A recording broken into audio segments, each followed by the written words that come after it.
அங்கே குவாலிஃபிகேஷன் பிரச்சனை இல்லை. அங்கே அவருக்கு பார்லிமெண்ட் உறுப்பினர் குவாலிஃபிகேஷன் தேவையில்லை. அவர் அரசியல் இருந்தால் நல்ல மனிதராக இருந்தால் சபையில் 2 பக்கமும் நடுநிலைமையாக இருக்கிறவராக அப்படி தான் நியமிக்கிற சிஸ்டம் இருக்கு. ஆனால் அவர் கொடுத்த தகவல்கள் பொய் அப்படின்றது இல்லையா இருக்கு. அங்கு நாங்கள் சுய விமர்சனம் செய்து கொண்டோம். வழங்கிய தகவல் ஏனென்று கேட்டால் நாங்கள் ஒரு காலத்தில் மறைமுக அரசியலை மேற்கொண்டவர்கள். எங்களுடைய பெயர்கள் ஒரு காலத்தில் வேறு பெயர்களா உதாரணத்திற்கு தோழர் ரோகண விஜய் வீரவின் பெயர் 89ஆம் ஆண்டு அத்தநாயக்க என்ற பெயரில் இருந்தது. அதன் பிறகு அவர்களுடைய பிள்ளைகளை நான் நினைக்கின்றேன், நான் இந்த கட்சிக்கு சேர்ந்த பொழுது அவருக்கு ஒரு இளைய மகள் கிடைக்கின்றார். நான் நினைக்கிறேன் கடைசி மகள், அவளுடைய பெயர் மாயா. பதுளை ஆஸ்பத்திரியில் தான் பிரசவிக்கப்படுகின்றார். அத்தநாயக்க முதியன்சலாகிய மாயா என்பதுதான் அவருடைய பெயர். ஆனால் இன்று அத்தநாயக்க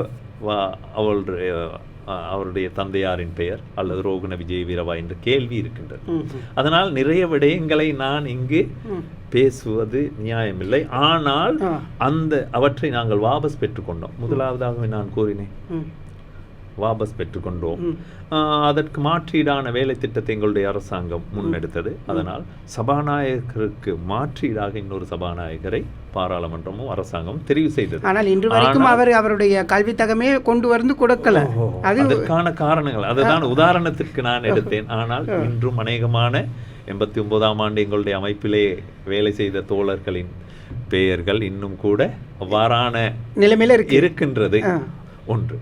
மறுபுறமாக இன்று கல்வி மறுசீரமைப்பு கட்டாயம் இன்று பேசும் பொருளாக இருப்பதால் நீங்கள் கேட்டது அருமையான கேள்வி. நான் நினைக்கின்றேன் கல்வியின் வரலாற்றை திருப்பிப்பார். நான் நினைக்கின்றேன் ஒவ்வொரு செயல்பாட்டுக்கும் ஒவ்வொரு வரலாறு இருக்கின்றது. வரலாற்றை தொழாமல் ஒரு இறுதி விடயத்திற்கு நாங்கள் வர முடியாது.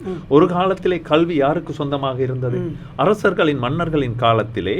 அதாவது கல்வி என்பது கட்டாயமாகவே அரசனுக்கு புகழ்பாடும், அரசனுக்கு கவிதை எழுதும், அரசனுக்கு பின்னால் செயல்படுவனுக்கு மட்டுமே கல்வி சொந்தமாக இருந்தது.